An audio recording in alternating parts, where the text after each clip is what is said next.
the sun rises in the morning, we'll set sail and move on. And we'll be sailing. And we'll be sailing with our Father. You know His ship will never sway. Oh, new hope on the horizon. We found a promised land today. Look out. Look out to joy in your eyes. The winds of truth will guide our way, leaving behind a raging sea. On waves of love we'll sail away, and we'll be sailing with our Father. You know His ship will never sway. Oh, new hope on the horizon. We found a promised land today. Darkness. Darkness, it always turns to light. The promised land is in sight. He is our guide and star by night, and in the day our bright sunlight. And we'll be sailing with our Father. You know His ship will never sway. Oh, new hope on the horizon. We found a promised land today, and we'll be sailing with our Father. You know His ship will never sway. Oh, new hope on the horizon. We found a promised land today. We found a promised land today. We found a promised land today.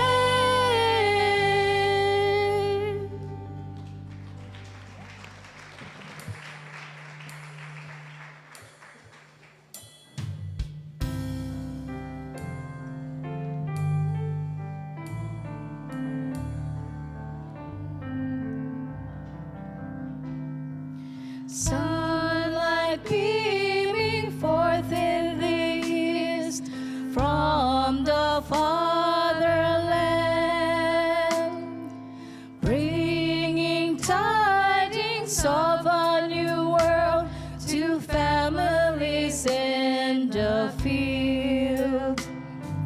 Let us hasten to send the news all throughout the world. Eden's glory spreading forever, the hope of joy and peace. Oh, dawn, golden dawn throughout the shining fatherland, tells the tidings of the rising sun that brings us life. Harvest quickly. Harvest quickly, men of the fields, hasten to harvest now. Crops are ripened. Crops are ripened and ready to bring into the heavenly barn. Saints and angels and heavenly hosts gather to speed the task. All will share the harvest of joy at the banquet of our Lord. Oh, dawn, golden dawn throughout the shining fatherland, tells the tidings of the rising sun that brings us life. When the woes of 6,000 years are gone from the Father's heart,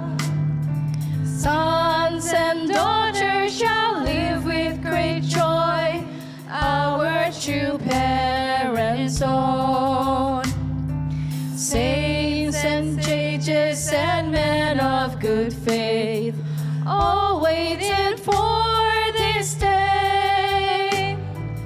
Loyal men of hope and fidelity yearn to see this day. Dawn, golden dawn. Dawn, golden dawn throughout the shining fatherland. Tells the tidings of the rising sun that brings us life. Oh, dawn, golden dawn throughout the shining fatherland. Tells the tidings of the rising sun that brings us life. One more time. Dawn, golden dawn. Dawn, golden dawn throughout the shining fatherland. Tells the tidings of the rising sun that brings us life.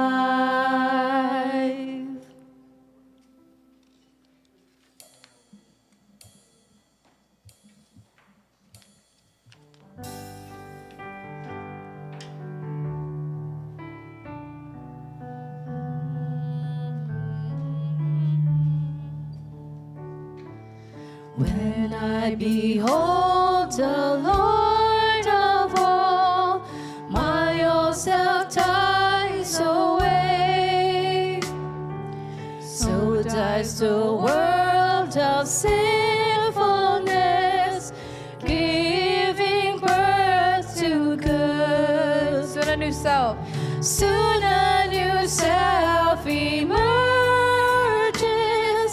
clear and bright and pure. Come and behold the new life, heaven and earth reborn. Now I behold. I behold Jerusalem, city of loveliness, Gently descending. gently descending from above, ever to be my Joy own. never ending is with me. Joy never ending is with me, long as the Lord is near.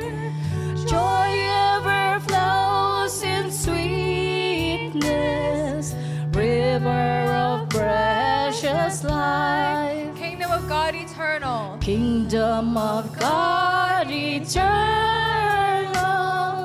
fervently I desire.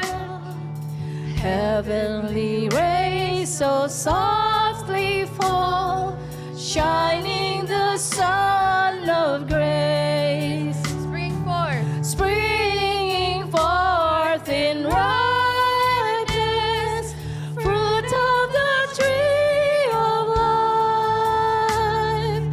Torment of doubt is over, gone is the shadow of death, Torturing every part of me. torturing every part of me.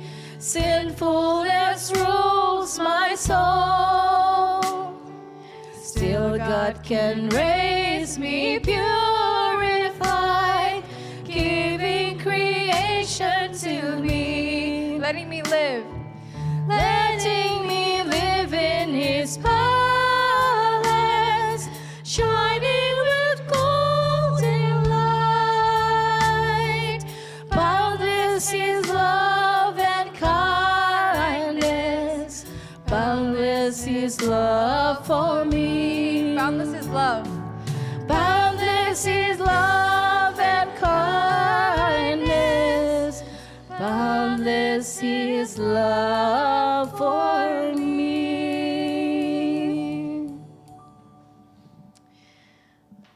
Dear Heavenly Parent, dear most beloved Heavenly Parent, good morning.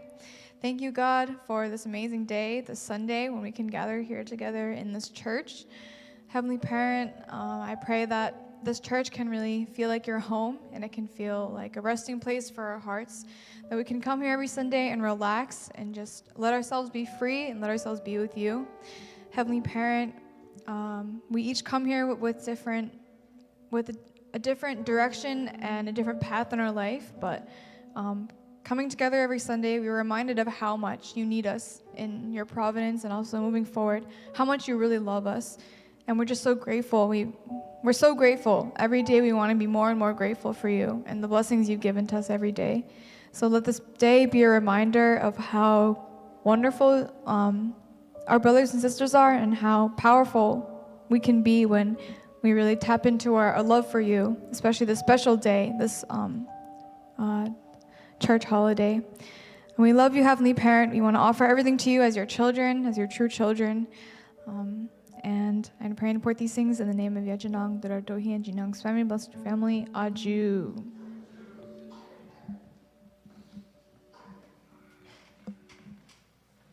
Aju, thank you so much, band. Let's give them a hand. And good morning, brothers and sisters. You may take your seats.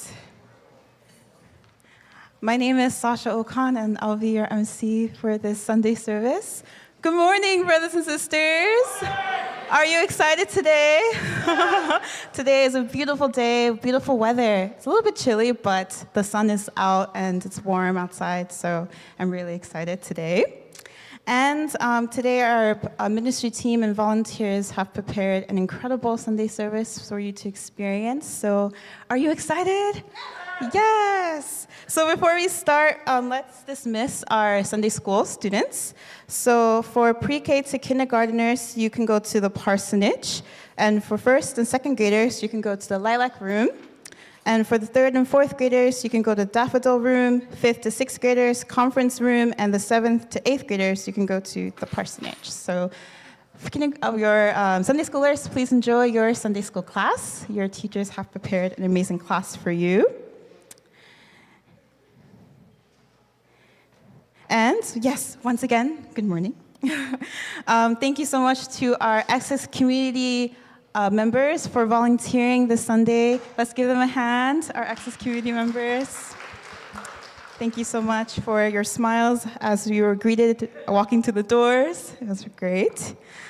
And also, we have a silent auction of items that are used to service True Parents. So True Parents personally used these items. We're going to have a silent auction. The final day is today. So if you'd like to make your auction, the prices that you'd like to purchase or donate for the sake of our community, the final day is today. And the second floor, all the items are on the second floor outside of the office, or outside the Chonshin one, I believe. Yes. Okay, everyone, so now we get to meet and greet. So if you can all rise and let's greet each other with a nice handshake, a smile, a wave.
Okay, brothers and sisters, I know that we can do this all day, but I kindly invite you back to your seats.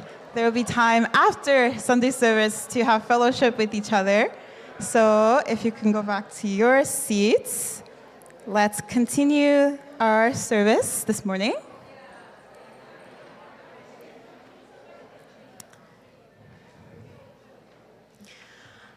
Okay, so the theme for the Sunday service and the continued throughout the next few weeks is Hyojeong.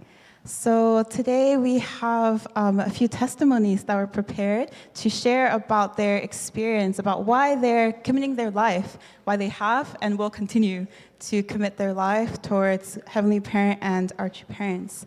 And they both have such a great warm hearts filled with Hyojeong. So they really want, and if you don't know what Hyojeong means, Hyojeong is fill your heart for our Heavenly Parent and all our parental figures. So we have two testimonies prepared today. So first up, we have an amazing brother. He is always here, always active, always serving our community, and he's actually not originally from New Jersey. He's from another community, but came here to New Jersey for the past few years, 4 years, to serve. And so he's already a New Jerseyan, right? So I'd like to welcome up our brother, Ushiroda Nakaza, to share his testimony.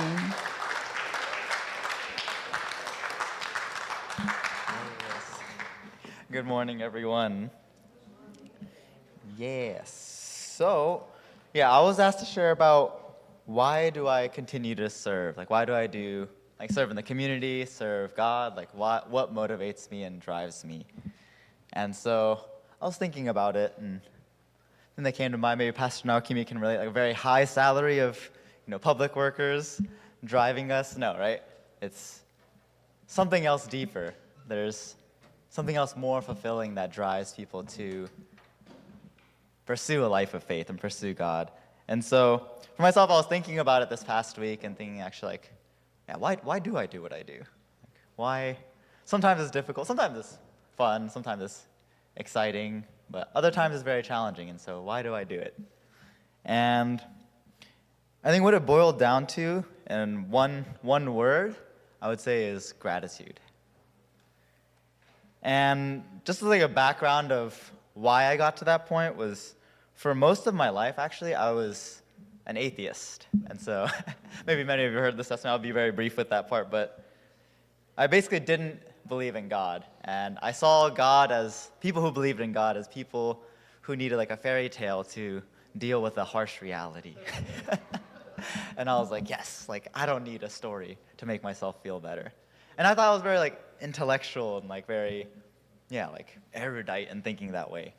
But what I didn't realize was it was my own heart being jaded and kind of closed off to hope, to love. I believe love was just a chemical reaction. It just didn't really matter if I don't have a purpose. I'm no different from the cow over there. We're all just the same thing. We all just exist.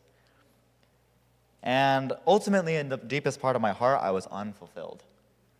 I felt like I was missing something, but I'd just distract myself having fun or like hanging out with friends, doing whatever I could, and filling my heart up with the sense of, okay, well, I'm moving towards success.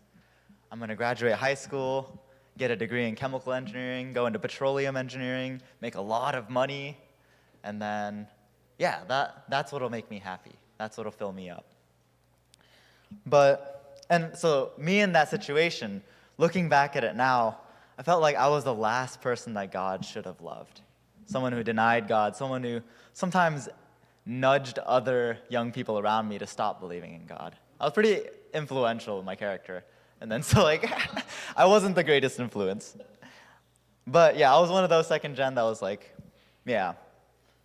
like not so into the church, not so into God, and then on the track to be successful. So one of those people like, oh, they're probably not ever coming back. And anyways, long story short, I had a huge transformation in my life. And what I realized was, despite who I was, despite the characteristics that I had, the lifestyle that I lived, God never gave up on me. And that was something that I experienced over and over again. And it baffled me. Why? Right? Like, why would you do that? I denied you. I hurt you so many times. I hurt other people around me. Why didn't you give up? Right? And what I realized was, one, God already loves me, and I can't do anything about that. If someone loves you, you can't make them stop loving you. That's an unchangeable fact. And two, no matter how hard you try, you also can't force someone to love you back. And that's what I also realized, is that Almighty God can't make me love him, no matter how much he might want to. And so, after I saw God, I looked back and I saw, even as an atheist, all these different moments in my life that guided me back until I could fully accept God again. And so I realized, yeah, God was waiting patiently, kind of feeding me bit by bit and guiding me along until I could finally realize, oh, you are real. Oh, you do love me. Right? And so that's when I first experienced this deep, unconditional love. And then I was on a gap year program called Generation Peace Academy. And it's like this program where you work on your faith and your leadership skills. And I decided to do a second year where I could be a mentor and a captain to other people. And so that's what I tried to practice, this unconditional love, patient, no matter what they think about me, whether they love me or not, try to love them unconditionally. And I realized it's so difficult to do that. Sometimes I get so frustrated with like, why don't you listen to me? Or do you not understand how much I'm investing into you? How much I pray for you? How much I think about you and prepare so many different things, and I say, this sucks. And it just deflates everything that I have. And I realized actually that must have been God's experience with me as well.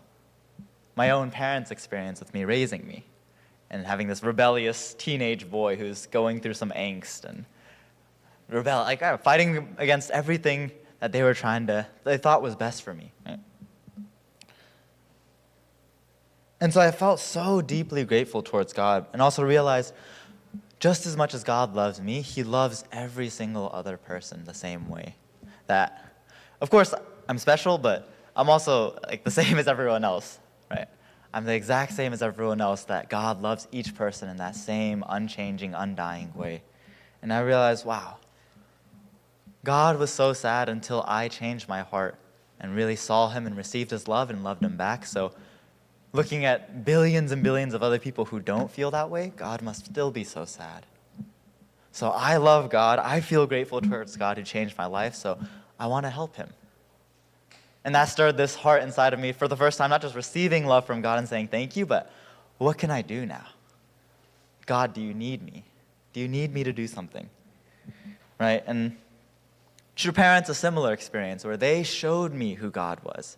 If actually True Parents, the founders of our movement, didn't guide me, didn't create this environment, didn't create this community, then I completely can confidently say I never would have found God. And I would have lived my life as a petroleum engineer with a job that I don't really like, but it makes a lot of money. Right? And so, yeah, I felt so grateful towards True Parents. They inspired me to persevere and overcome challenges since they've been through more difficulties than I have, for my sake. And of course, I might not have had a direct one-on-one experience where True Parents walk up to me and give me something personally, right, directly. But when I hear about Mother asking, how is everyone? Are you enjoying the food that I've prepared for you?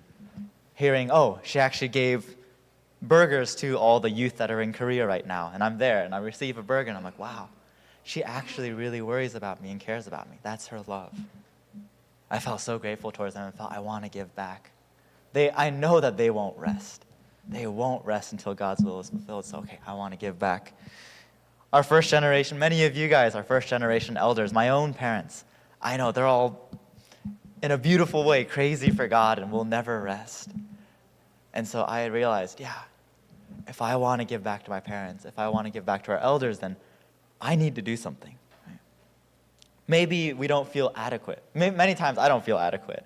And I feel like I have a goal, I'm pushing for it, and I fall short. And I feel disappointed and maybe like, I'm not qualified to be a leader or to serve in some kind of way. Maybe I disappoint myself. Maybe I hurt someone else. And then I feel, maybe I'm not cut out for this. But at the end of the day, what it boils down to is asking God, do you still need me? God, I want to give back to you, and I feel inadequate, but God, if you could just give me one more chance to do one small thing for you, then I want to try again. God, please be patient with me. I'm sorry I'm this way, God, but please give me another chance. Please raise me up a little bit more, and I want to try again. I think that's what keeps me going through the different challenges, shortcomings that I see within myself, frustrations that I feel towards other people, clashes that I have. It's just this feeling of, God, thank you. God, can I help you? And then, okay, I can't give up. So that's, in short, what kind of keeps me going. So thank you. Amazing. Thank you so much, Shogo. Actually, when I was in CARP, I was working really closely with Shogo, and I remember every day he had red eyes because he barely slept. And still, he still has red eyes, but he barely sleeps because every day, every night, he listens to everyone's situation and, prays for them and does everything that he has to do. So he really has such a deep heart for God, for true parents, and for all of us. So thank you so much once again, Shogo. Let's give him another hand. So now we're going on to our second testimony, and I'd like to invite up an amazing aunt figure. She's always laughing and always smiling, vibrating with so much joy. So she's also going to be sharing her experience, committing her life to Heavenly Parent and our community. So I'd like to welcome our Aunt Imgard.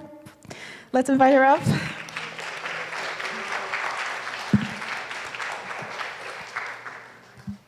Thank you. So I have to give a testimony, hold the microphone, and look at my notes. My gosh. And the timer. Okay. Well, thank you, Shogo. You are one of the people, thank you, Shogo. You are one of the people, or one of the reasons I'm still staying with God and true parents. Because I'm so moved when you pray, very often you say, I want to come to the same frequency than God's heart. And I'm also staying because of so many people, of Anna Marie, of Teku Corona, who has such a deep heart. She's a very quiet person. So anyway, this is the end of my testimony, so let's start at the beginning. So Pastor Naokimi asked me, why did I choose to join the Unification Church movement, and why I chose to be active still now.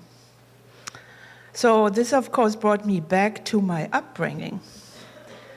And the question, was I born an idealist or was I raised an idealist? That what came up when I thought about my family.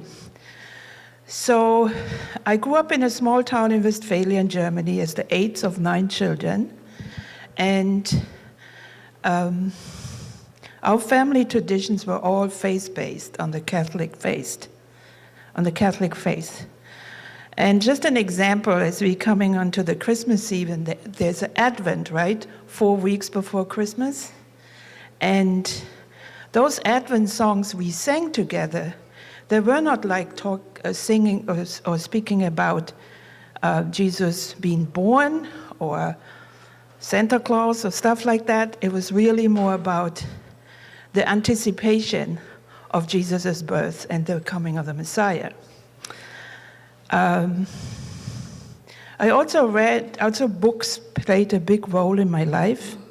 I read a lot of books about the life story of saints. And there are 2 books very vivid in my memory when I was maybe 10 or 12.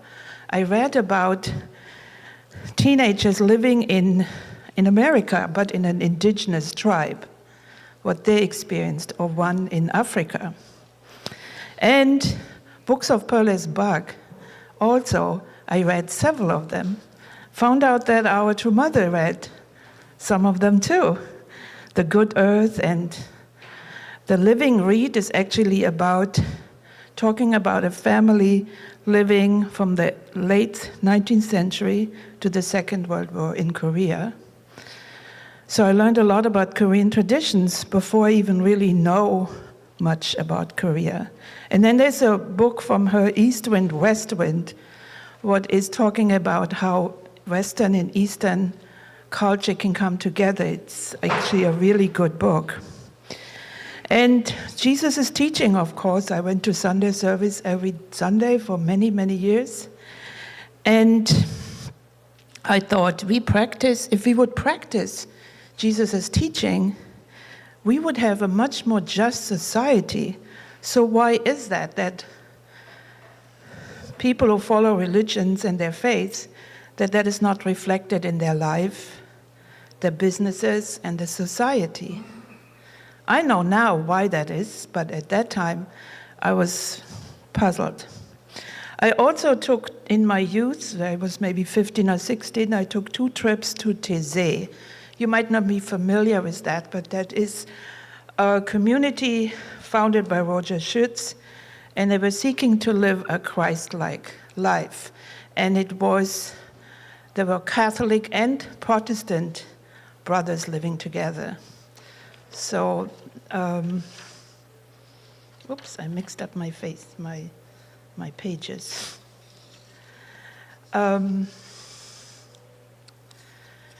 So I went there 2 times, and the second time, I had a kind of interesting experience. I was really questioning, why is there this separation of the different denominations?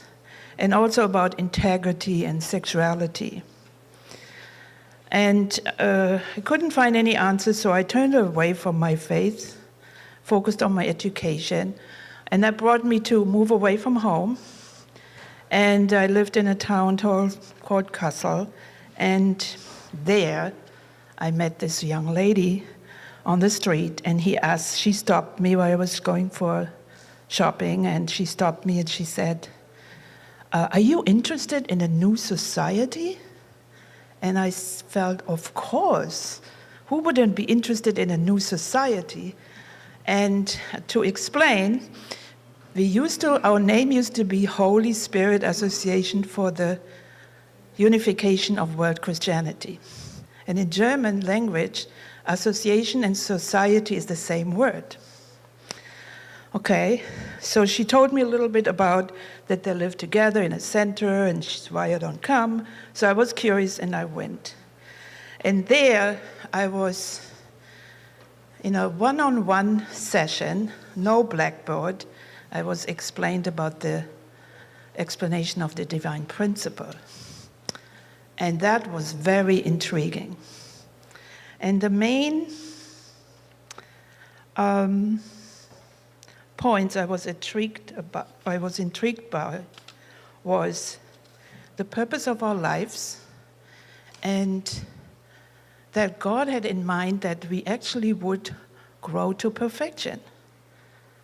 As what I heard so far, I learned from the Christian faith that we can seek it, but we will never reach it.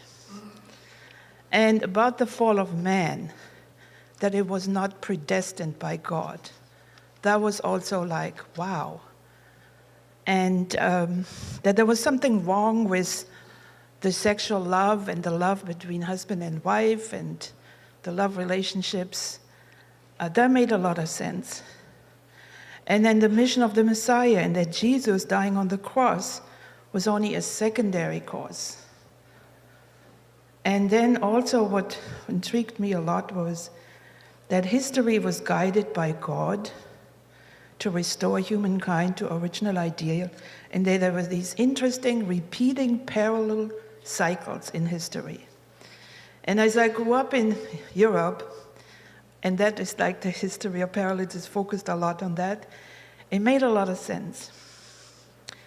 And then she told me about the last days and that Jesus is coming back in our times. I never thought about that. And that we would recognize the Messiah, that he would reveal the truth. So, since I'm a logical person, I thought, okay, so the person who put all this together, I guess, is the Messiah. And when I asked her that question, she became very solemn or serious and said,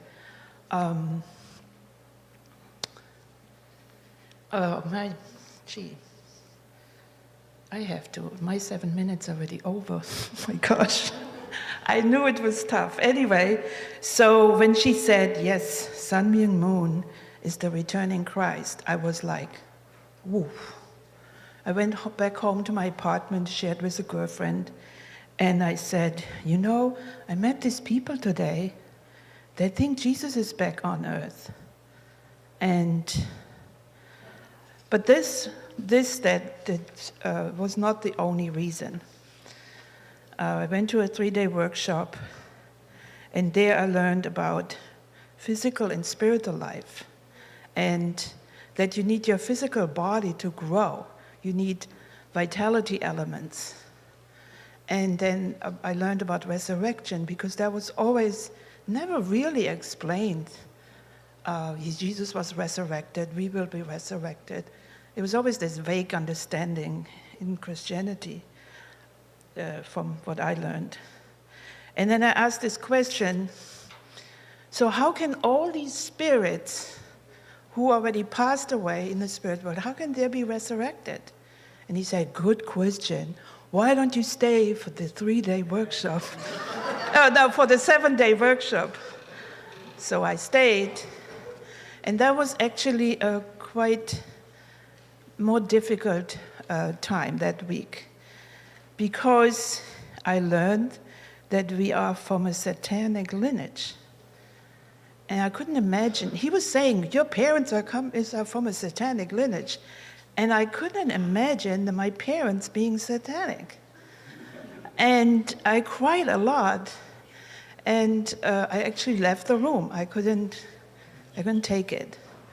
And I was very distraught. And this young sister, she told me, oh, why don't you go pray? There's this place behind the lecture hall, and there are 2 trees and a bench, and you can pray.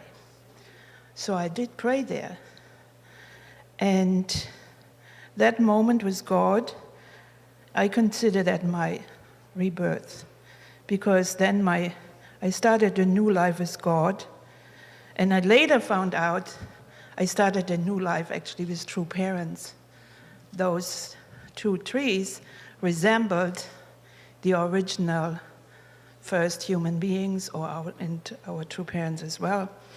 And that was designated as a special prayer place. So, in those shy of 50 years, a lot of things happened. Why did I stay in our movement? It is also because of our true parents. Why true parents? Because they never changed their vision and their determination to fulfill God's ideal. Now True Mother talks about God's dream, which I like so much more, talking about God's dream, just the ideal.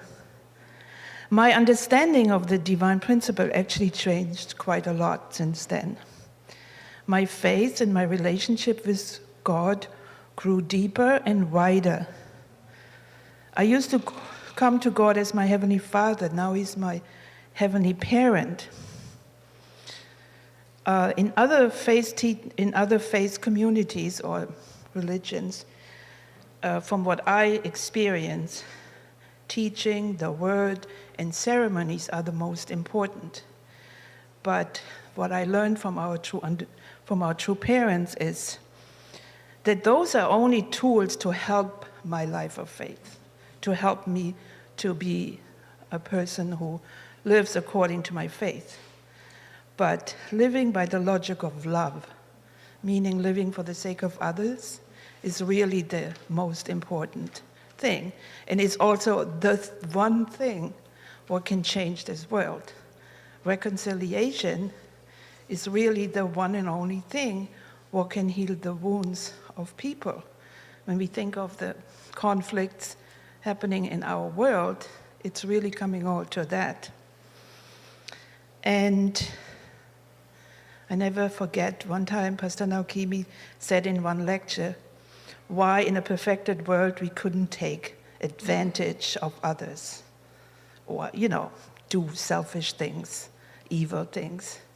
Because if we really feel that we are God's children, our heart wouldn't allow us to follow up on feelings like, I'm better than you, or I'm jealous.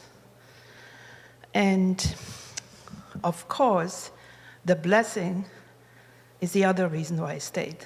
The blessing to Tyndall, that changed my life actually dramatically. Externally and internal. And it's actually the best thing whatever happened to me. Why is that? I left what was familiar to me.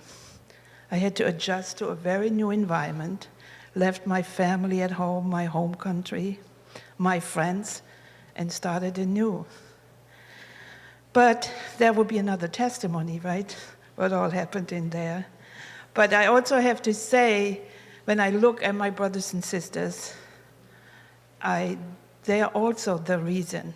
The genuine heart, the integrity, the goodwill is that what makes our community worth of staying and not giving up hope. And I wanted to end with the quote, why true parents are the reason is, during my lifetime, this is what True Mother said when she married our true father. During my lifetime, my beloved husband and I will bring to conclusion the history of the providence of restoration through indemnity. So there will be no more indemnity in the future, during which God has laboriously toiled. I know that what hurts God's heart the most are the religious conflicts that take place in his name. Without fail, we will end them. And that was always the vision of our true parents. Sorry, I was over time.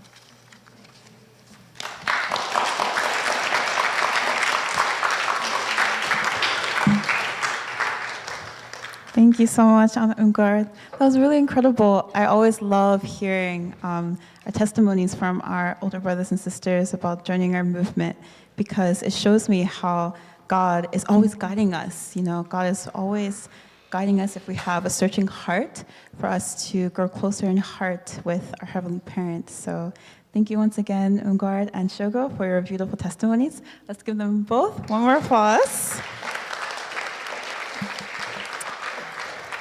Really great. So now we'd like to move on with our musical offerings. So let's invite up back our New Jersey Family Church Band.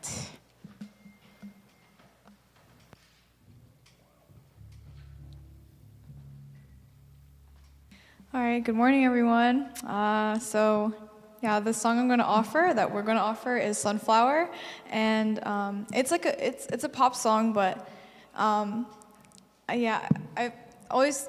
I think this song gives me a lot of strength when maybe I can't feel God or feel true parents.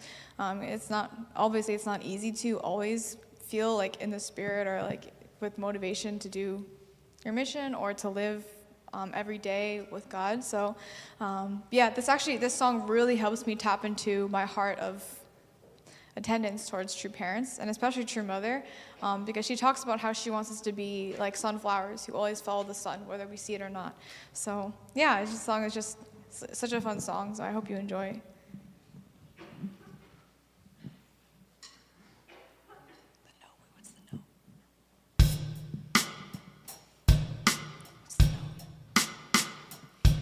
You're the light in the morning. Sorry. All right. Okay.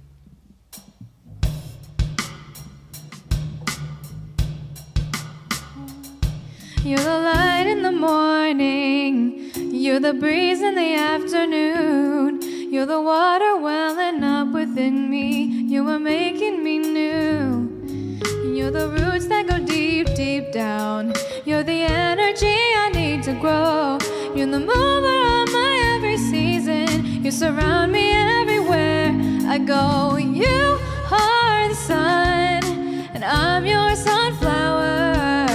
You are the reason for the colors of my soul. And you are the sun, and I'm your sunflower. So I love to you and overflow. You are watching over me constantly. peace. You are fighting for my victory. You are fighting for me, I believe. You are the sun, and I'm your sunflower. You are the reason for the colors of my soul, and you are the sun, and I'm your sunflower. So I look to you and overflow. You're always smiling at me, even when I can't breathe.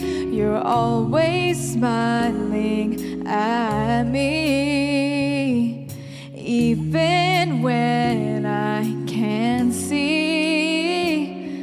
You're always smiling at me. You're teaching me how to breathe. So I look to you, let it all go. I look to you and let it go. You are the sun, and I'm your sunflower. You are the reason for the colors of my soul, and you are the sun, and I'm your sunflower. So I look to you. You are the sun, and I'm your sunflower. You are the reason for the colors of our souls, and you are the sun, and we're your sunflower. So we look to you and we look to you and over. I look to you and overflow. Thank you.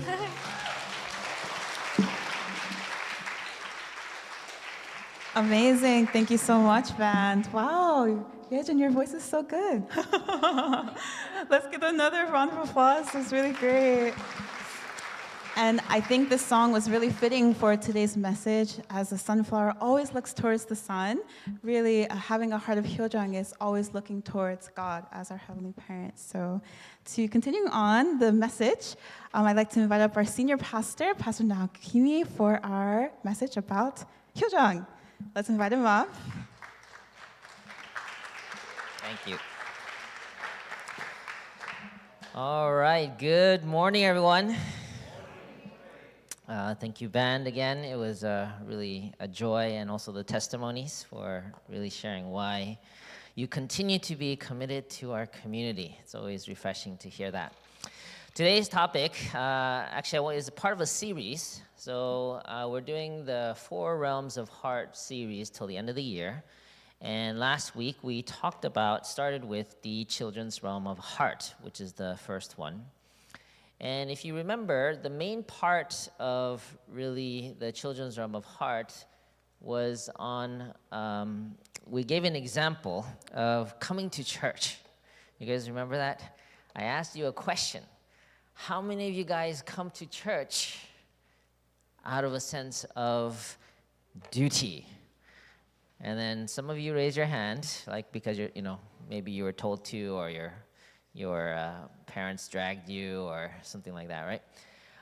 But there was also the next one, which was out of joy. How many of you come to church because you actually enjoy service?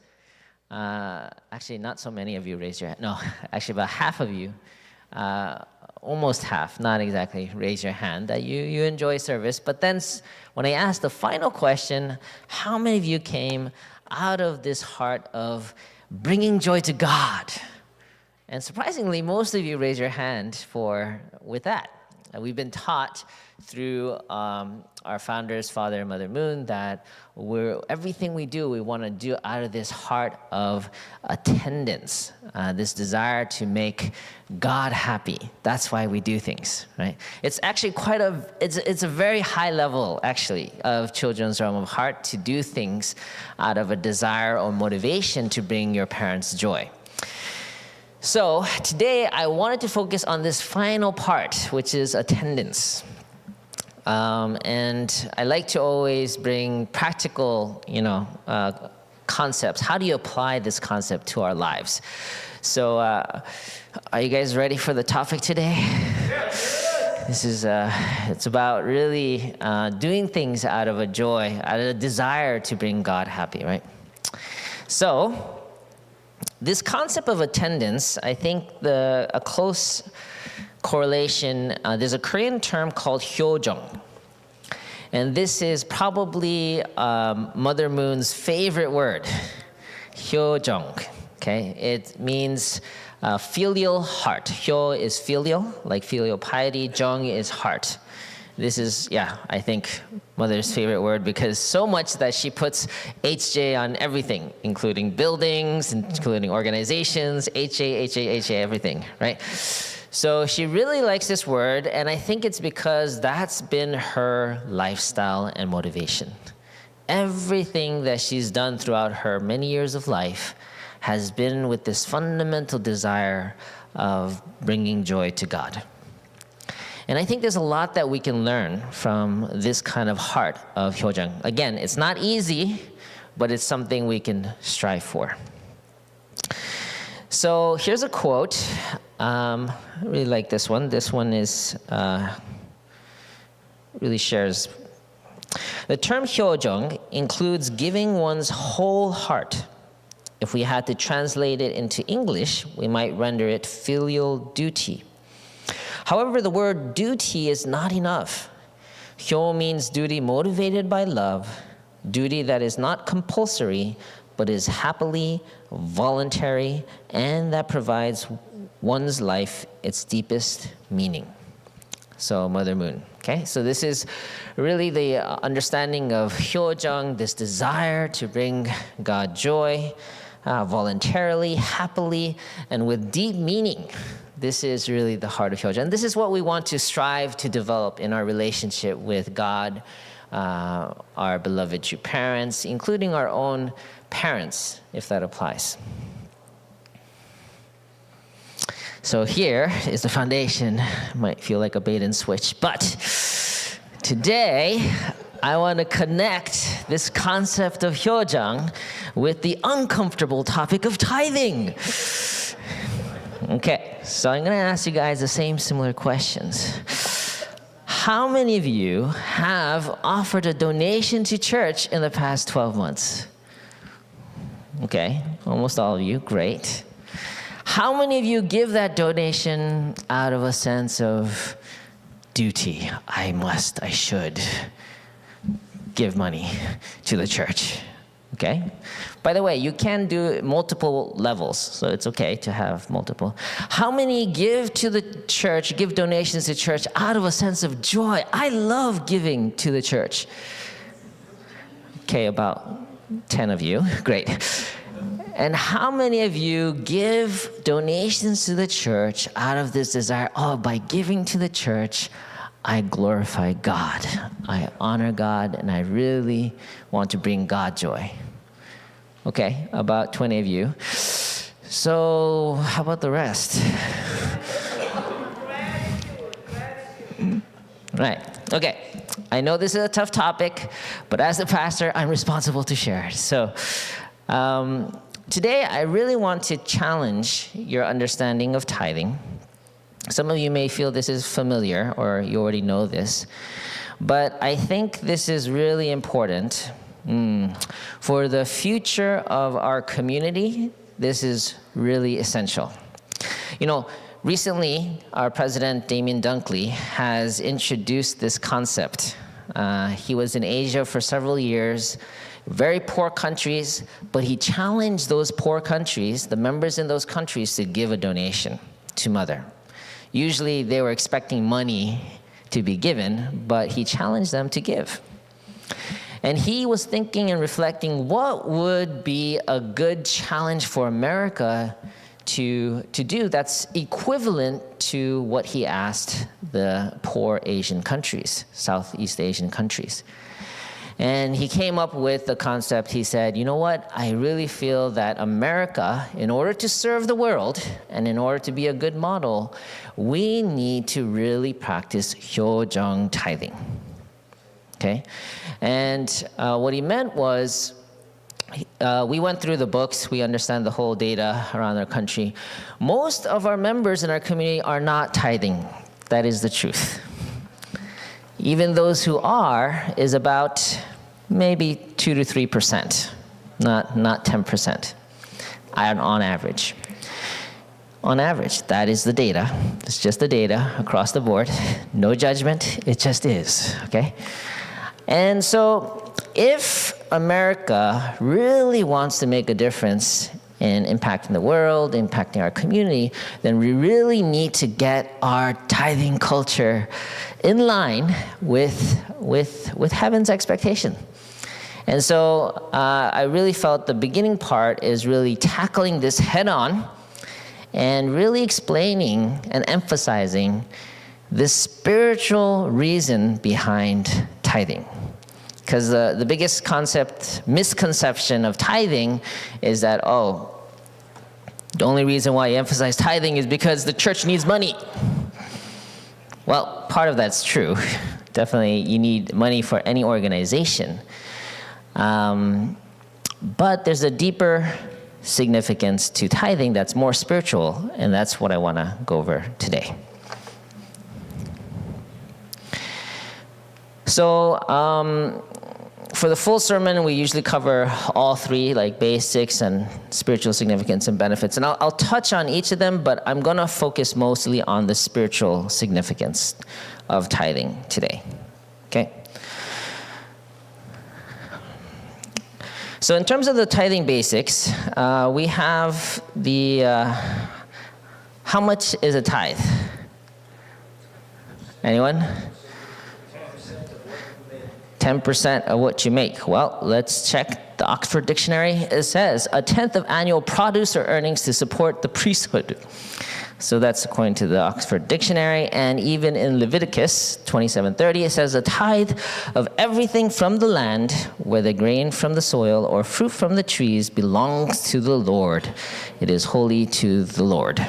So back in the day, the story goes, the priests, they didn't have jobs, they didn't have like salaries or whatnot, but they were doing the will of God, and as they were serving the people, in order to make it sustainable, there was this culture of asking the congregants or the people to give 10% of whatever they made, including like produce from farming and your animals. At the end of the year, you would give 10% to support the livelihood of the priest.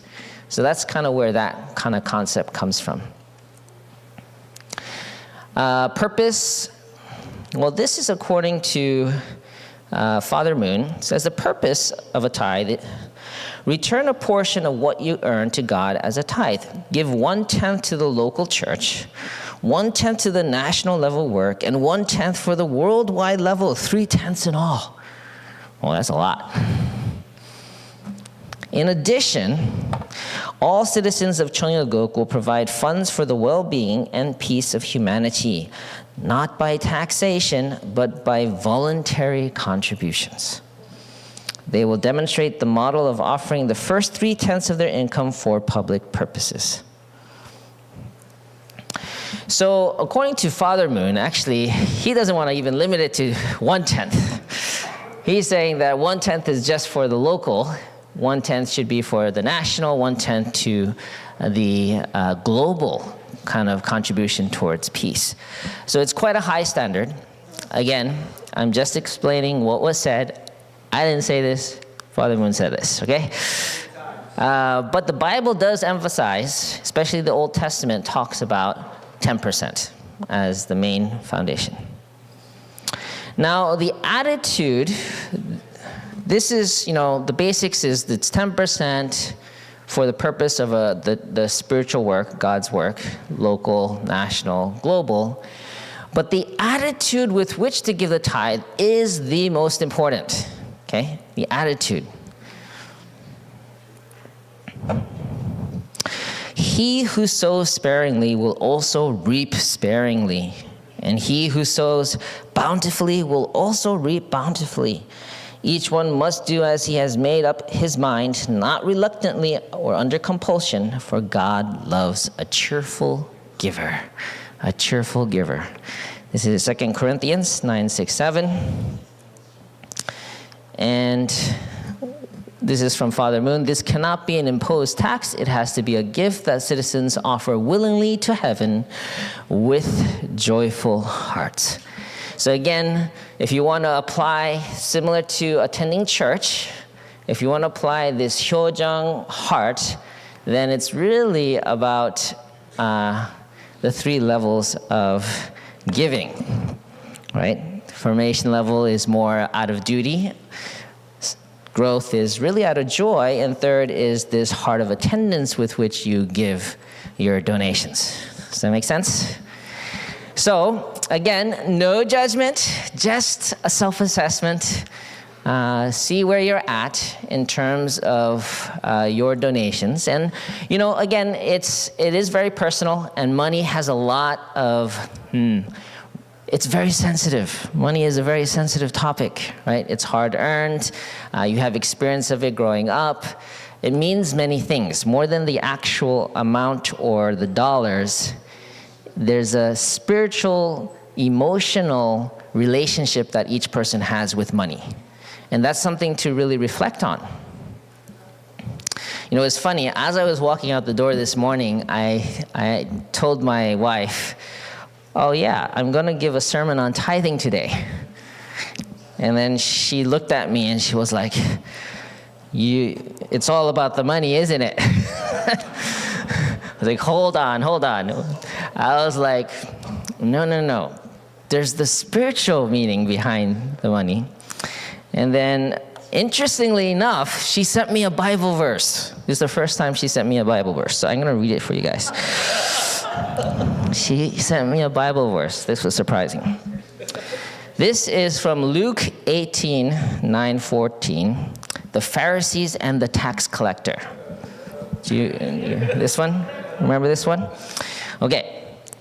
So, I felt this must be from God, right? So, I'm going to read this to you. He also told this parable to some who trusted in themselves that they were righteous. Okay, hold on. Okay. The Pharisee, standing by himself, prayed thus, God, I thank you that I am not like other men, extortioners, unjust, adulterers, or even like the tax collector. He was sitting next to a tax collector. I fast twice a week. I give tithes of all that I get. But the tax collector, standing far off, would not even lift up his eyes to heaven. So the tax collector was in the same temple. Would not even lift up his eyes to heaven, but beat his breast, saying, God, be merciful to me, a sinner. And then I think Jesus says, I tell you, this man went down to his house justified rather than the other. For everyone who exalts himself will be humbled, but the one who humbles himself will be exalted. So you might wonder, what does that have to do with this? The point is this. Yes, it's not just about the act of tithing, which is giving the money and being proud of it, right? Oh yeah, I'm a tither. How about you guys? It's not like that. What God is looking for is your heart, the heart with which you offer things. And the more challenging it is, of course, it means there's more heart necessary to offer it, right? If it wasn't precious, it doesn't mean much when you give it. But 10% of your earnings does mean much, right? So to willingly offer that, look, God doesn't need money, right? But what he needs or what he wants is your heart.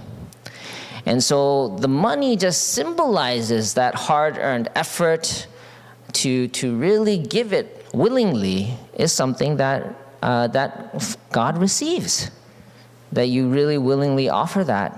Even though it's not easy, you offer it with that heart. That's what God is looking for. Does that make sense? So, thank you, honey, for that quote. I don't think she knows I'm going to use it. But, so going on to the spiritual significance of tithing. And this is really where I'm going to emphasize a few more points, but all related to the same thing. A tithe means that By offering 1/10 of your material possession to God, you make a condition equal to having offered all you have. Although you do not offer everything to God, the 1/10 that you offer with sincere devotion nevertheless holds that value. By offering 1/10 as holy, God considers the remaining 9/10 holy. Okay? So the point is this. God gave you everything you have. Your life, your material things, your spouse, everything you have in life, it's in one sense comes from God. But by offering 1/10, you actually you sanctify the remaining 90%. That's a great deal. Just 10%. And you can sanctify the 90% that you get to keep. So to me, again, it's really by having this heart of offering, it protects. Oh, one more thing that came up while I was reflecting on, as I was driving here, I was reflecting on my wife's comment. And actually what came up was Dr. Young's message on this topic before. You know, when you say, oh yeah, collecting or the tithe is all about the money, or the church just wants to collect money, right? Actually, the people who complain about tithing tend to be the ones who are the most attached to money.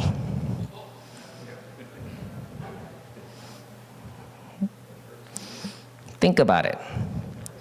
Why don't they want to let go of it? Means that you're attached to the money and therefore you're not able to offer it. Whereas those who are giving the money are less attached to the money. So it's really interesting because when we talk about money and what it's used for, people who don't want to give it are the ones who are actually subjugated by money. Whereas the more you're willing to give it means you're not attached and you're actually able to receive more because you're not attached to it. So this is something to keep in mind as well. Another key spiritual aspect of tithing, you must invest devotion in your tithe. This is the essence of faith. Offering your tithe casually is not acceptable. Your offering represents your own life, so you have to offer what is most precious to you. The most precious thing to a human being is his or her life. Hence, a sacrificial offering should be made as if you were offering your life. So again, we talked about this, but money is hard-earned, blood, sweat, tears, investment, training, all of that was put into earning your money, so that's why offering it really represents your life. Okay, and this is the most important point, and I already made it, but I'm going to emphasize it again. The purpose of tithing is to secure not the tithe, but the tither. Not the gift, but the giver. Not the possession, but the possessor. Not your money, but you for God. If you think about it, even historically, notice that those people who are still connected to the community, our spiritual community, are those who have consistently given their tithe. There's a spiritual connection with offering your tithe and staying spiritually healthy. Because if you're not giving your tithe, then there's no kind of, I don't know how to explain this. It's like this vertical offering. It keeps this humble attitude towards the gifts that you receive in your life. But if you're not doing that practice, then it's very easy to disconnect from God and spirituality. There's no substance.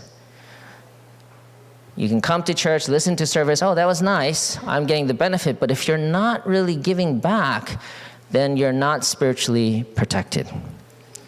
So I really feel this is a healthy, I'm saying this for your sake, and I've been tithing since 2000, back in 2000. Before I even earned any money, I was tithing. Wait, I guess you need to earn money to tithe, but I was on STF for 3 years, and we did fundraising. That was more like 100% offering. But even when I started earning a little bit for myself, I somehow I was, I guess I had that culture. But I've been blessed. I really feel that through this habit of tithing, it has kept me spiritually protected, and it has really helped me, even financially, become successful. Okay? So I really feel there are many benefits that come with tithing. So I'm going to end with a few benefits of tithing. I think, that's it. So leave you with a positive note. Okay, well, this is all positive. Yeah, this is all positive. The benefits of tithing, many stories, maybe one quick story of a consequence of not tithing, and then I'll share the benefits of tithing. So one quick story. About a few years ago, I was picking up lunch. I parked the car, and I was walking to the door to pick up lunch. And I remembered I forgot something in the car, so I turned around, and then there's this officer giving me a ticket on my car, parking ticket. Oh yeah, I was thinking like, should I pay the quarter for the parking ticket, or I'm just picking up lunch, so I said, it'll be only 10 seconds, right? But literally 10 steps, I turn around and it's almost as if the officer was like waiting for me to like leave to give me the ticket, right? So I went back, I was like, look, I'm just picking up lunch, I'll be out. And it's like, nope. And then I'm getting upset, I'm like, oh, why? And then, so I got a parking ticket, right? It's $30, and I'm upset, right? I'm like, what? $30, yeah, it was just a local area, $30, right? So I'm like, why? Why did I get this? And so I was wondering, and since it was so unusual, the timing was so perfect, I reflected, did I forget to tithe or something? That was my first thought, right? And then what happened was, earlier that week, I was actually in Las Vegas. I had met actually Mother Moon that time, and she had given a gift to the different leaders, and I received $300. I was like, my goodness, someone is watching me. So what I felt was, if I'm not willing to give it, then some other public service will get your 10%.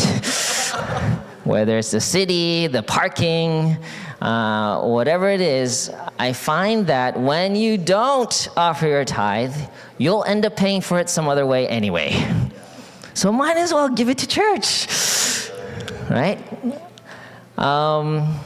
So I really felt there is a correlation, and because I'm really conscious of math, I think that's also why things like that happen to me. But on a more positive note, I remember one time, I shared this story before, so I'll keep it short, but there was a special donation request that came from International about offering $1,000 for the upcoming blessing, the global blessing ceremony. I really wanted to give the $1,000, but I didn't have money. We were broke. The rent was like $2,000 a month, and my income was $2,000 a month. So I had a family of 4, and we just could not afford. But I really wanted to make it, and so I wrote a note. I said to God, okay, I'm going to give you 100 now, but if you want me to finish the other 900, help me out here, God. Help me out. Help me increase my income so that I can comfortably make this $900 offering balance off of my tithe. Not that I would make 900 so I can give it. I said, help me make enough income so that off of my tithe, I could offer the balance of this donation.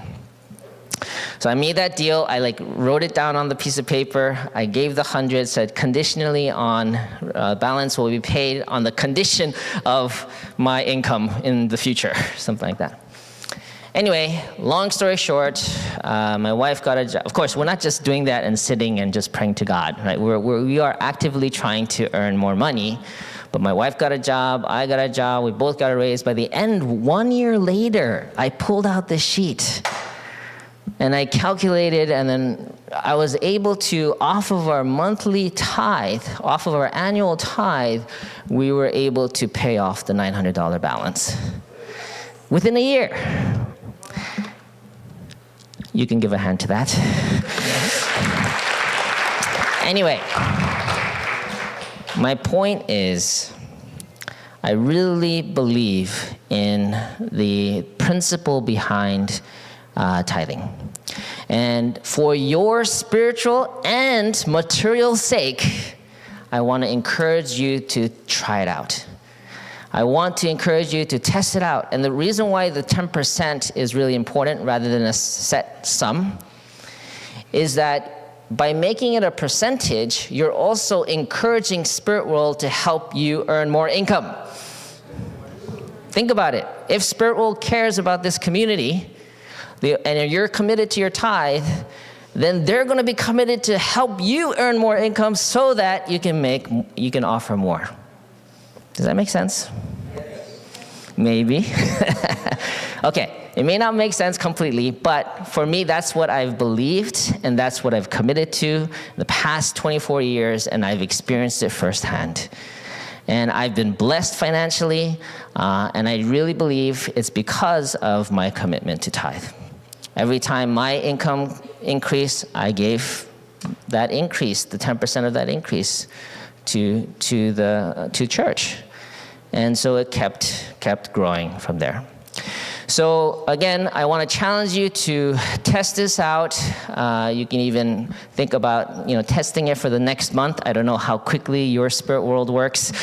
Or maybe you commit to the next year in 2024. You can also complete on your tithe from this year. All of that is good, but my point is the primary purpose of tithing is to secure your heart. That's number one. Secondary purpose is for your own benefit. Your own benefit. And of course, practically speaking, those donations are used to support all the ministries that we do, and it helps the community also grow. Okay, so to recap, summary, tithing basics, 10%, joyfully to build God's kingdom, 30% if it's able. Main thing about the spiritual significance is that it really makes 100% of your offering protected, sanctified. It's an act of devotion and secures you for God. And the three benefits, which I didn't really cover, but a sense of peace, sense of purpose, and I believe also your own prosperity. So for the next 5 minutes, I'd like you to turn to your neighbor, answer this question. Why do you offer your tithe? Or if not, why not? Okay? So I want you to reflect on that. Take 5 minutes, talk to each other, and then we'll wrap up with one final point. Okay, let's take 5 minutes. If we have reflection music. And again, no judgment, just explain why you're not or why you are. Okay, 5 minutes. If we have reflection music.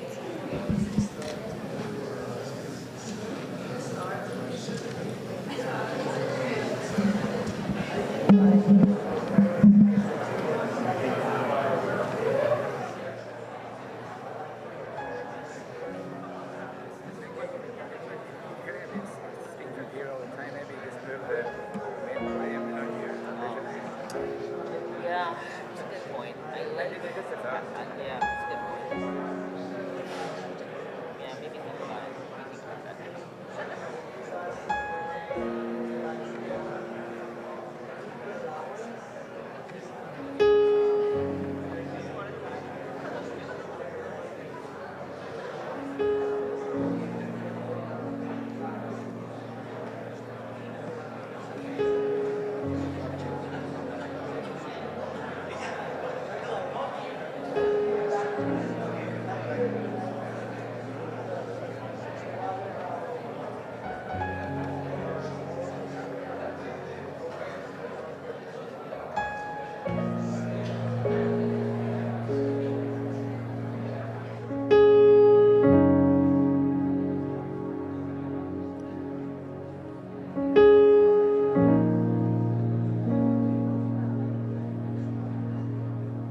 Okay, let's start bringing it back.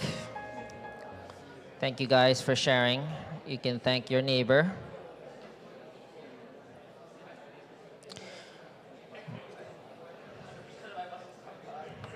Okay.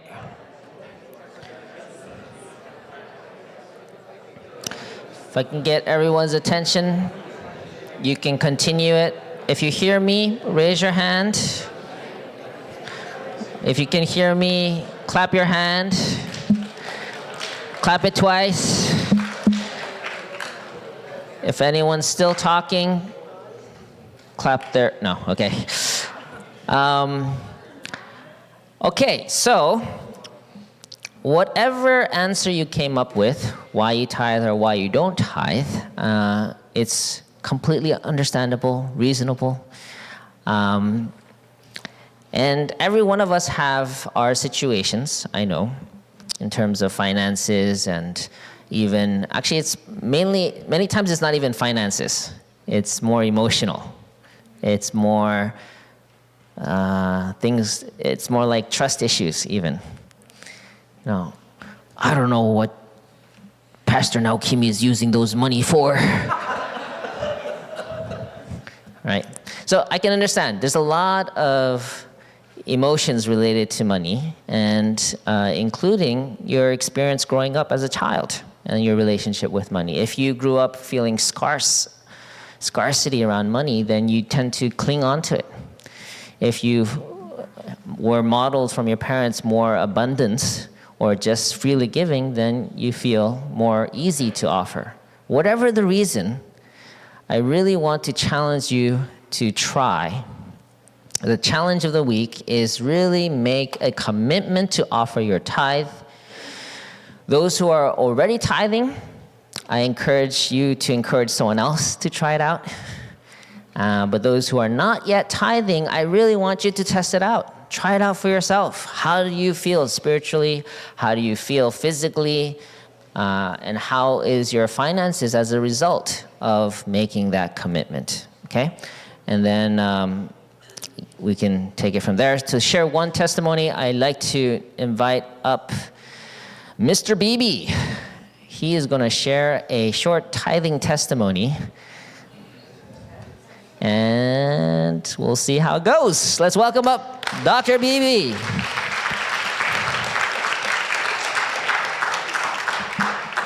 Naokimi.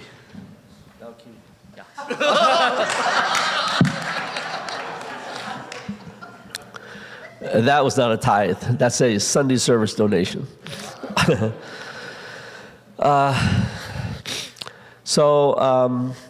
Tithing. You want to hear more about tithing? You had enough already? Personal story. So, like many of you, first generation especially, when we joined the church, we just gave everything, right? We became like full-time members, and whatever income that we had was basically what the church provided for us to survive, right? Here's money for food, here's money for your clothes, whatever. So in that time period, I did not do any tithing because I had no income. And actually I can prove that because I receive my Social Security statements every year, and it gives you your whole history, right? So I go back to before the church, I earned a little bit, I earned a few $100s, a few thousand. But then when you get to 1978, when I joined, zero. Zero, zero, zero, zero, zero, zero, zeros, zero, up until 2004, when I came back from Russia. I was a missionary, and then I got a little bit of income. So, however, I did not tithe. I have to repent, I confess. I did not tithe the first few years back. It was not so easy for our family. Actually, I was in debt. My sister gave me $10,000 to survive the trip back to America. And so for the first few years, I did no tithing. But then I remember during Loving Life Ministries, there's some message like Naokimi gave today about tithing. So it's okay. Okay, I'm going to tithe. I got all these benefits. I get it that you get all these benefits from tithing, so I'll try it out. So I committed, I'm going to tithe for 1 year, a whole year. I'm going to tithe absolutely. So I did it for 1 year, and I went further into debt. I did not see these benefits. So I stopped tithing. To be honest, I stopped tithing. But a few years ago, I decided again, okay, maybe my motivation wasn't right. I should not tithe to receive benefits for myself, you know. If I give, then God's going to give back to me. That was the wrong motivation. I just said, okay, I'm just going to tithe whatever, and I'm not looking for anything for myself or for my family. I do it because I really want to give back to God. I want to offer to God. I feel like even though I'm not a rich man, God has given me and my family many blessings, and our children many blessings. So I just want to give back. And I started tithing, and I have to say that now we are very well off financially. We're not yet millionaires, but we're heading in that direction. So, and I'm glad that Naokimi reminding me, Father's standard is not 10%, it's 30%. So I have to start thinking about that. Okay, 10's not enough. I have to do more. So anyway, the final point is that you may not see the benefits or the results right away, but God gives it back to you in His own time. And so that's my testimony today. Thank you. Actually, thank you so much, Bob. There was one more point I thought was really important to make that his testimony kind of reminded me. And that is, you may wonder, well, how about all those rich people who don't give money? How come they are wealthy, right? Or how about those second generation who earn more than first generation elders, but they're not tithing? How come they're so successful? You ever wonder that? I wondered that myself too. I was like, why? I'm doing missionary work. How come they're financially better off? And the answer that came to me was, actually, it's because someone before them offered their tithe. And I really feel the second generation who are really earning a lot, they're benefiting from the sacrifice of their parents. No, I really believe it. I really believe the amount of second generation doing well financially is quite statistically significantly higher than the average. Why is that? It's because the elder generation have invested and sacrificed so much that they're reaping the benefits of that, and they don't even know it. So I really feel part of even my financial success is because of the foundation of the sacrifice of my parents. And so those who are really wealthy, if you go back into their lineage, many times it's their ancestry, their parents, their grandparents who were missionaries or really investing for a public purpose. And that's why this universal principle applies. So even if it's not just for your immediate generation, for your future descendants, it's really a good investment. It's a universal law. If you give, it must return. And so that's why I want to encourage, for your sake and your future generation's sake, to get into the habit of tithing. It will only benefit you and your future. Okay, thank you very much.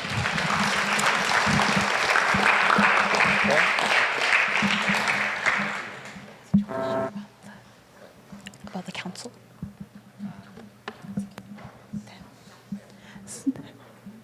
Yes.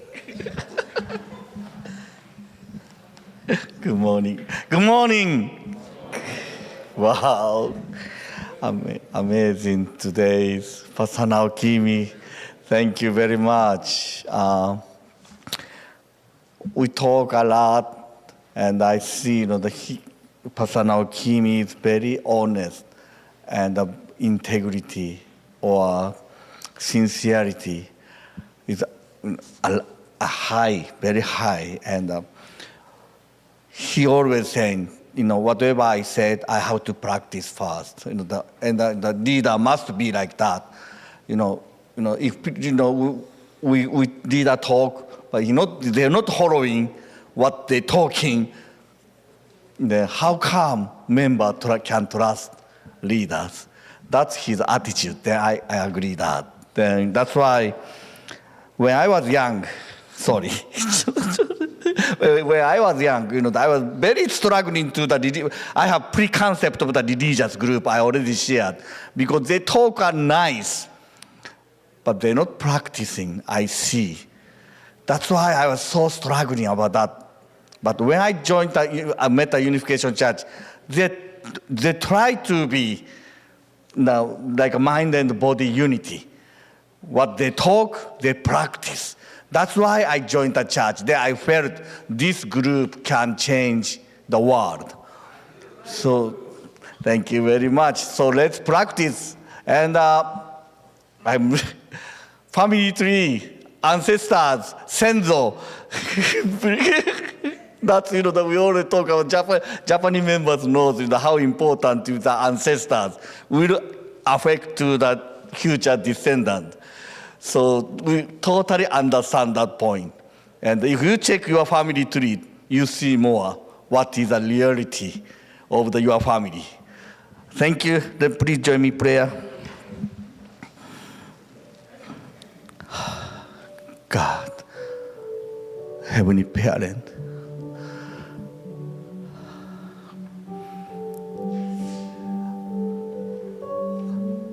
if we truly open my heart and please see my heart, my honesty, but sometimes it's very hard to see each of our sincerity because we have a preconcept to the people, preconcept to the church organization. Maybe that's a past experience. Then that past experience create a preconcept or image, bad image of our organization. Japan had attack like that.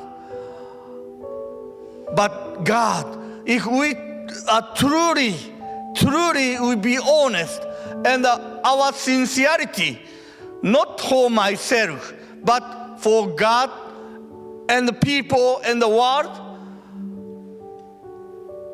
I believe God will protect us and guiding us. That's why I'm not worried so much about the Japanese situation, because no one Japanese members thinking of only for themselves.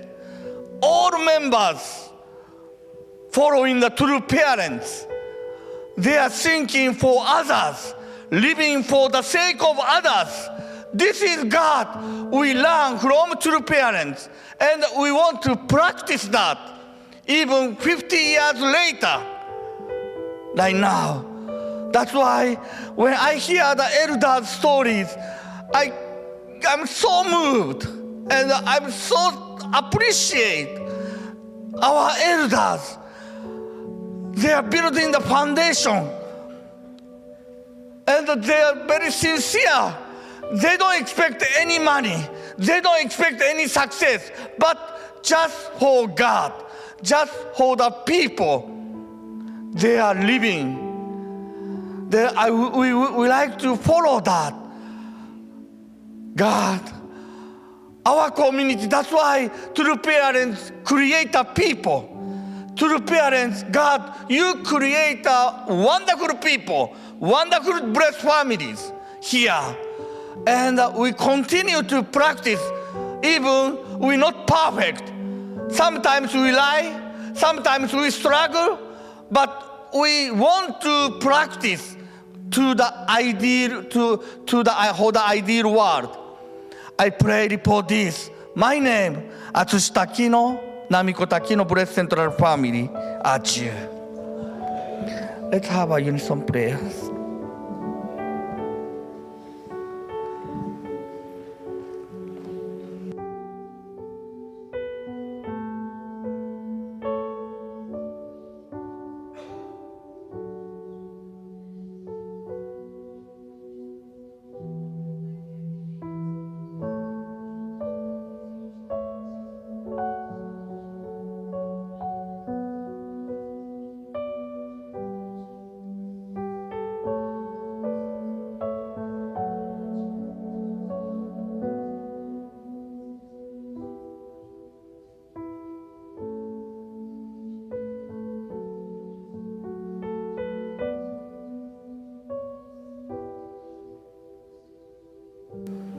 Adieu.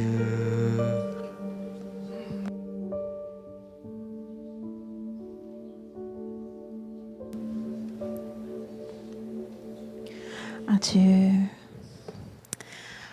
Thank you so much. Once again, thank you so much, Pastor Naokimi. That was really incredible. Yes, we found the secret, guys, to owning a red Tesla in the future, right? If not us, then and our future generations can really reap the benefits of us offering whatever we receive back to God and Heavenly Parent. So let's give Pastor Naokimi one more hand. Thank you so much. And to Dr. Bibi, thank you for your amazing testimony. So now we are going to close. It was really amazing. Thank you so much for all the testimonies that we shared, the message today. So as we are closing, for the closing song, if you could come up and offer your tithes on these baskets. And so let's invite back up our family band. Oh, yes, and you can rise.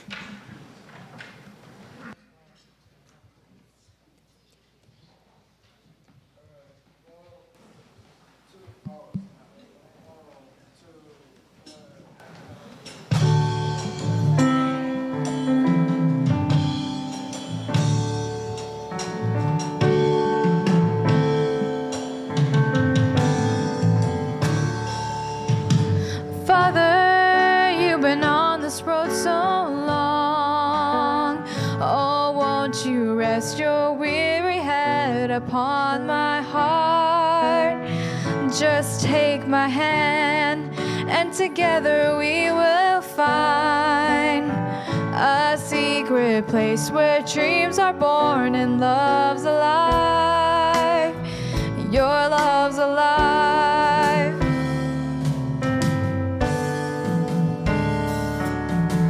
Father, you're the rock that stands so strong. Although the waves have come against you for so long, you still go on, and your hope is like a flame that's ever burning through the darkness and the pain. Turn to teardrops into smiles. You're the Father, I'm your child, and together we will heal this world, and love is born anew.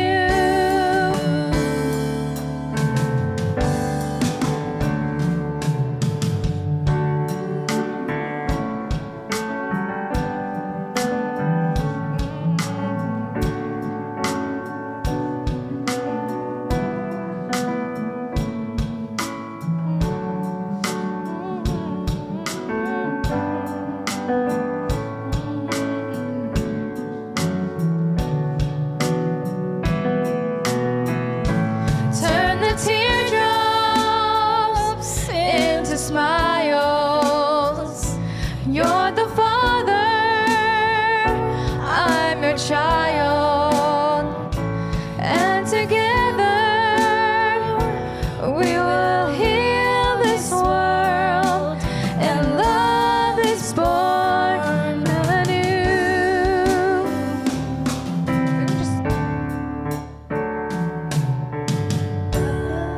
You're the rock that stands so strong. Although you for so long. You still go on, and your hope is like a flame that's ever burning through the darkness and the pain. Turn the teardrops into smiles. You're the Father, I'm your child, and together we will heal this world, and love is born anew. This born anew. I think it's good. Love. Thank you.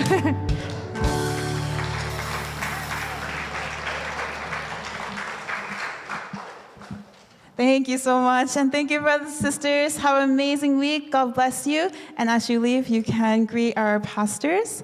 Thank you so much.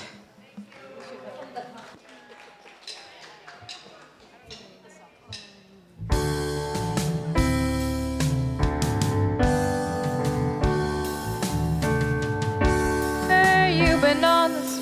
Oh. Father, you've been on this road so long. Oh, won't you rest your weary head upon my heart? Just take my hand, and together we will find a secret place where dreams are born and love's alive. Your love's alive.